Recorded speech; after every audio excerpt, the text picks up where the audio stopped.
Normalement, la chaîne est plus orientée, on va dire, bricolage, donc par rapport à ce que j'ai fait dans ma maison. Donc là, je vous présente juste un petit tableau, une partie du dashboard de mon JDOM, donc avec toutes les productions électriques, les batteries des voitures, tout ce qui est chauffage, eau chaude sanitaire.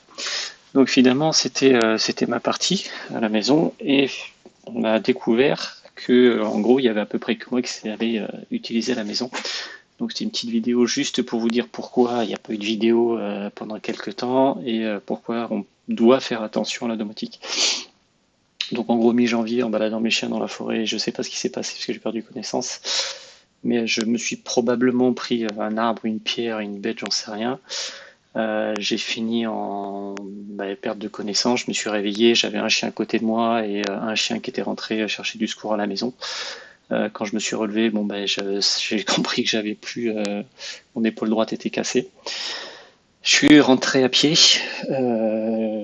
J'ai eu quelques complications, vomissements et autres, on m'a vite fait amener aux urgences. Le plus gros problème, en fait, c'était pas la clavicule, c'était le gros traumatisme crânien que j'ai eu, avec énormément de sang dans la cage crânienne, qui a fait un engagement du cerveau. Le cerveau se déplace parce il est compressé, enfin, il est poussé par tout le sang qu'il y a dans la cage crânienne. Et vu qu'il n'y a pas la place pour lui et le sang, il commence à se déplacer quelque part et ça peut poser beaucoup de problèmes. Moi, techniquement, après 3 heures d'opération, le chirurgien pensait que je ne parlerai plus, ou je marcherai plus, ou je penserai plus, ou même il m'a dit qu'à 1 heure près, j'étais mort. Par chance, j'ai rien de tout ça, et je remercie énormément le CHU de Limoges et tous les gens que j'ai pu croiser, parce que franchement, il y a quand même des gens formidables qui sont toujours sympas, qui sont toujours à l'écoute.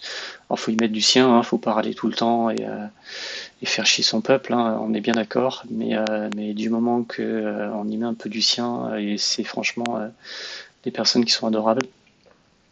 Donc voilà, par chance, à part la fatigue du trauma crânien, et là ça fait déjà 7 mois, et je suis toujours fatigué et c'est très chiant. J'ai pas réellement de séquelles. J'ai passé 2 semaines dans un hôpital spécifique pour les blessés de l'encéphale pour vérifier que j'avais rien perdu de mes acuités mentales. Et donc par chance, rien. Tout ce qui me manque en fait, c'est quelques minutes de souvenirs avant l'accident. Je me souviens très bien prendre des photos. J'ai 2 chiens loups. Il neigeait, c'était joli, je faisais des photos et en fait, je pense que ça a été ça le problème. J'ai pas fait gaffe. Ils ont dû partir sur un truc où il y a quelque chose qui est arrivé, mais voilà.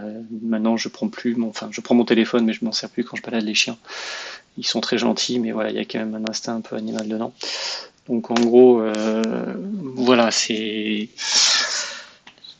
bon. Il y a quelqu'un donc qui a fait on va dire, qui a fait de la plomberie sur moi déjà pour vider le sang. Et à la fin, ça donnait ça. Donc voilà, par chance, maintenant j'ai une plaque de titane sur le crâne. Donc on continue dans le bricolage, hein, au moins. Et j'ai quelques plaques ailleurs dans le corps, mais qui normalement devraient partir.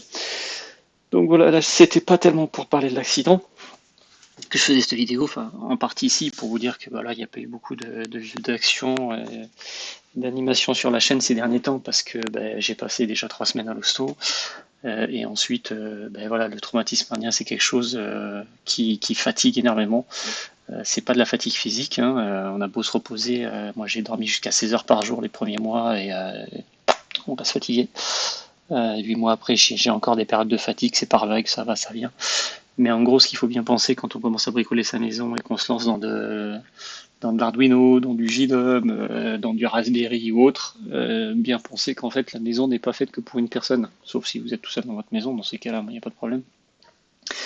Mais là, en gros, le gros souci, ça a été que dès que j'étais dans l'ambulance, j'ai tout de suite pensé à ma femme et mes enfants, à savoir que ils étaient sur batterie. Bon, ça posait pas de problème, mais eux ont eu très peur d'être coupés d'électricité, de plus avoir de chauffage, de plus avoir d'eau chaude, tout ça. Donc ça a été un peu chaud, on va dire, le premier soir, parce que de toute façon, moi, j'ai passé la nuit au bloc, donc je pouvais pas faire grand-chose pour eux. Le lendemain, j'étais en soins intensifs, donc c'est pareil. Donc voilà, quand on fait de la domotique, quand on fait ce genre de choses qui sont au demeurant très sympas, pensez à faire des docs. Ça, je l'ai fait par la suite. Heureusement que je suis pas mort. Donc, essayez de faire des docs pour tout ça, montrer à votre entourage comment ça fonctionne. essayer de simplifier les choses quand même. Là maintenant, avant c'était beaucoup manuel, je lançais les panneaux, parfois je faisais des séquences où je les lançais à la main pour surveiller des choses et autres. Là maintenant j'ai fait énormément de scénarios, donc c'est le JDOM qui va gérer tout seul, mais même maintenant dans les scénarios, je mets des blocs de commentaires partout et j'essaie de montrer à ma femme et mes enfants comment ça marche.